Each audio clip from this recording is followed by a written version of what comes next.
Hey everybody, just want to thank you for all stopping by today. Today I want to try something. I want to kind of tell my story and hopefully try to reach out and let people know that they're not alone when it comes to being in recovery and having went through addictions and things like that. So this is going to be the beginning of a three-part series where this first part is going to be about the onset of my addiction, my early life dealing with it, and so we're gonna start there. And second part will be about my life going through treatment and how I got clean, when I got clean, and the things I've learned, getting clean. And then the third part is going to be my life after treatment and how everything's going, how I still to this day deal with things, and how I try to keep my recovery at the forefront so, I can just try to give back what was given to me by everybody that I've come in contact with over the years. Um, so, who am I? My name is Kenny Thomas, and I have been clean for 5 years and 9 months this month. And I will be coming up on 6 years in January of next year. Um, yeah, it's been a long, long, crazy, bumpy ride, but here I am now. Married, two kids. I have a home. I'm working on getting, a whole bunch of other stuff. But it's nice and it's worlds apart compared to how it was prior. But as to how it all started, I started realistically everything goes back to when I was a kid. Um, I was, I'm not blaming anybody for me using, for my addiction, anything like that, because at the end of the day, it was my decision to, make these decisions. Nobody told me to go out and go smoke a whole bunch of weed or go drink a whole bunch of alcohol or go do a whole bunch of drugs. You know, it was my choice. So, and I live with that, and I'm okay with that. You know, um, but it all started around when I was like 14. Just starting high school, 13, 14 years old, starting high school. I want to be cool with all the cool kids, so here I am running around smoking cigarettes and like smoking weed with my friends and just cutting school and just being what a lot of people would consider your typical teenager, but for me it was more of an extreme. Like, and it didn't just stay stable. It just got consistently worse and worse and worse.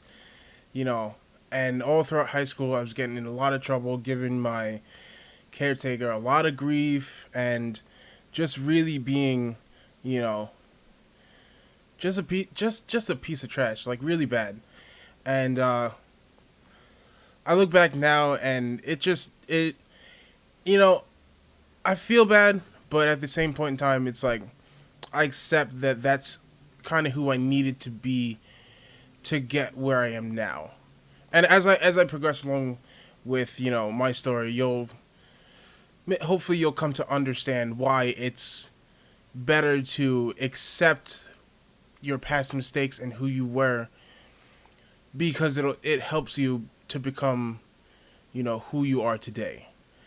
Um, so by the time I was a senior in high school, I was about 17 years old. I had done just a whole bunch of shit, um, you know, to my family, and just I wasn't really the best charge that somebody could be caring for. So, I wound up getting, I wound up leaving where I was living with my family because I was just a huge ass, and I did some things that I shouldn't have done. Put simply, I shouldn't have done, and that wound up being the breaking point where it was either them or me, and it turned out rightfully so that it was me. That I had to go and I had to, figure it out for myself. Um, so and then I was out there on my own. I thought it was big shit, and so I'm just running around, doing a whole bunch of crazy things, and I'm out there running around with friends, but my friends don't know that I don't have a place to stay, and I would always keep this. I would keep my backpack with the little bit of things that I did own, and I would take it, and before I would go meet up with people every day, I would go hide it in a bush that was right across the street. It was right across the street from um, my old elementary school. It was a bush by a cemetery across from my old elementary school, and I would hide my things there every day, so my friends wouldn't know that I'm homeless. It's crazy. I think back on it now, and I'm just like, man, that's crazy. And so, you know, I would hang out with them for the entire day or whatever, and nobody really suspected it, or at least to me, it didn't seem that way. But you know, after the sun would go down and everybody's starting to go home, and I'm like, okay, guys, see you later. I'm going home.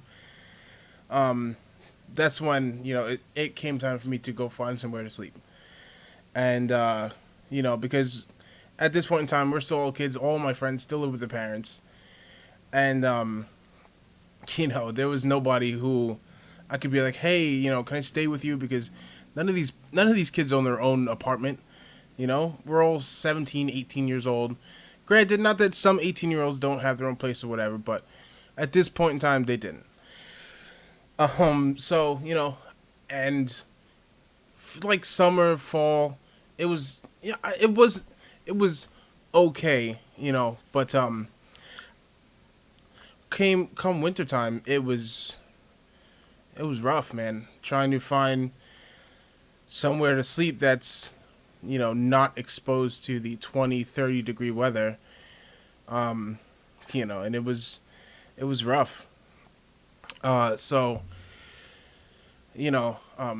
but then during all my running around and stuff, I had developed a relationship with the owner of the, neighborhood deli or whatever in my neighborhood. And he was, I wasn't working or anything. I didn't have any income. So what he would let me, do a little bit of work at the store, and then, he'd pay me like $20-30 a day. And for me, I was like, this is great, because he would give me like $30 and like a pack of cigarettes. And I was like, all right, cool. And then when he found out that I didn't have a place to sleep, he would let me sleep in a van that was parked behind the deli. Excuse me. And, a lot of people are probably going to be like, oh, well, that's not that great. But to somebody who's sleeping outside in 20, 30 degree weather, it's almost the fucking Ritz-Carlton, So, yeah, so that went on for, excuse me, that went on for about, I don't know, maybe a year or so. But in that year that I was working at like the store and just running around being homeless and stuff, you would think that I would try to get my act together, but certainly that is not what happened. So, I started hanging around with, some of the wrong people, and they were, we wound up getting into a lot of trouble. We were like breaking into cars and stuff like that. Excuse me. And, it was just really bad. It was really bad. And, luckily, we didn't get in any trouble with, like, the authorities or anything like that. Yeah, because we were pretty bugging out. But now that I think about it, because we would go around, like, breaking into people's cars and stuff like that. Excuse me. in like the middle of the night because we would check like what doors are open and stuff, and it was a really shitty thing to do, especially like I look back on it now after working so hard for everything that I do have, to just wake up one day and have your things just gone and missing. It's a shit feeling, man, because that it's happened to me, fairly recently, but that's a story for another time. But yeah, so we were running around doing a whole bunch of crap like that, and it was bad. But so fast forward like maybe like to the end of that year. So I think it was 2009, 2008, 2009, something like that at this point. Um, throughout this whole time, I'm still like smoking weed and like doing and like drinking alcohol and stuff. But come like 2009, this is when I first got introduced to prescription medicine. Um, yeah, it was pretty bad. Um, so a friend of mine, he came across, I forgot how he got his hands on it, but he came across almost practically a full bottle of prescription medicine, and I remember the first time that I took it.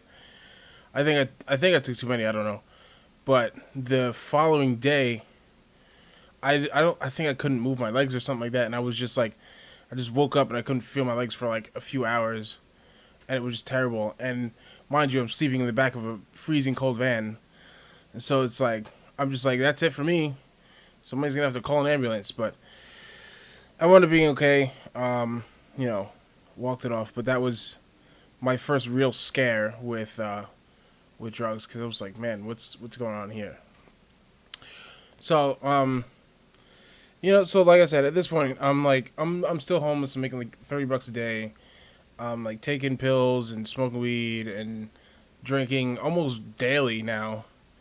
Um, but then, see, I think about like chance encounters and stuff, and like I'm a big believer in that. There's no such thing as really coincidences. A lot of things happen for a reason, and one of the things I feel happens, is meeting certain people. I feel like you're meant to meet certain people at certain times, and at at this point, I had met somebody through another friend. Um, I remember this day specifically because it was it was pretty big for me because I was still running around, homeless and everything like that. But it was December 24th, 2009, and I remember this because I had met up with a friend, and she said another friend of hers was coming. So, we met up and we just hung out. I think we were like by the beach or something like that. And he had said, he was like, yeah, we're having a little thing at my house. You want to come over? I was like, yeah, sure, whatever. Because realistically, I didn't have anything else to do. I wasn't talking to my family. I wasn't celebrating Christmas with anybody. So I'm like, yeah, sure, why not? So we go, and we're like drinking and like smoking weed and stuff. And it, like I to this day I still don't remember most of that night. But it's ironically, I say it's memorable, but it's memorable because the following morning, because normally after like blacking out or something or after like drinking so much that I don't remember, I would just wake up somewhere like outside. And this time I woke up and I was sleeping in a bed, um, and I hadn't been thrown out of somebody's house, because that was a pretty common occurrence too. Just drinking so much where you just get thrown out. Um, and what was even more shocking to me was that,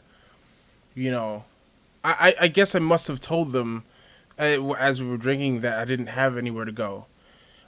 So when I got up that morning, my friend's mom had made breakfast, and both of his parents were like, yeah, you don't have to go anywhere. They were like, you could stay here. So it was big because I had somewhere to stay. and it was literally just meant to happen that way. So I hadn't, at this point in time, I don't think I had passed my, because I had dropped it at high school, because I left my house at 17. So I had dropped out of high school, and they were like, you should go do something about your education. My friend's parents. So, I did. They pushed me to go finish my GED and stuff. And, so I did. And, shortly after I finished my GED, and after I moved in there, I had stopped with the prescription pills. I was still like smoking weed and drinking and stuff, but I had stopped with the prescription pills because they weren't really big fans of that. So they were like, yeah, you should stop. It's not good for you. And I was like, okay, fine, whatever. So, excuse me. So I had stopped. And, but after I passed my GED and stuff, it's one of those things where, because someone is, okay, short off spurt, but somebody had told me once that celebration is a big factor in, it plays a big role, especially in like relapse and things like that. And that was the case for me because I was so happy to feel like that I achieved something that I was like, yeah, you know what, I'm just gonna have a little bit, just to treat myself, to congratulate myself. And, lo and behold, that just turned into a completely terrible downward spiral. And, yeah, it was bad. It turned out to be bad because it got to the point where I did have a job, but the people I was staying with, I wasn't giving them any money because I was too busy spending $200-300 a week on prescription pills and weed and alcohol. And they're like, well, what's going on? Where's all this money? Not all this money, but where's the money you're supposed to be making from your job? And so to make up for that, so they wouldn't question me anymore, I decided to go back to what I used to do. And it's like they say, when people don't know what to do, they're going to revert to what they're used to doing. And what I was used to doing is going out and stealing things to make extra money. Only this time, I didn't get away with it this time. So I was going around, breaking into cars again, by myself this time, and just being absolutely reckless because I know I was highly intoxicated this particular instance. And I just wound up getting in, I don't know, I assumed somebody had seen me and called the police because I didn't hear anything from anybody until the police came. And, I got arrested. And when I tell you I was afraid, I was very afraid. Because this was my first encounter with the police outside of maybe being stopped and searched once or twice. This is the first time that I actually got arrested. And, man, when I tell you that shit sucks, it sucks. Even just a small, even just a brief overnight before you have to go see the judge, it's just shitty, It's cold and the food sucks and it's just not somewhere that you really want to be if you can, if you can help it. But luckily for me, this time the judge was really lenient, and he let me off pretty much with an ROR. For those of you who don't know, an ROR is basically they're releasing you on your own recognizance. And so basically, you stay out of trouble for 6 months to a year, it gets wiped off your record. Done. Bam. So, but after that, realistically, after that, I probably got arrested 2 or 3 more times, not within that year specifically, but yeah. But I think that's where I'm going to leave that story for today. I think I'm going to continue on in the next episode on that, just because, yeah, I just want to tell people my story so that they understand that it's not just them and they're not alone. But thank you for stopping by, and I'll see you guys on the next video. Ciao.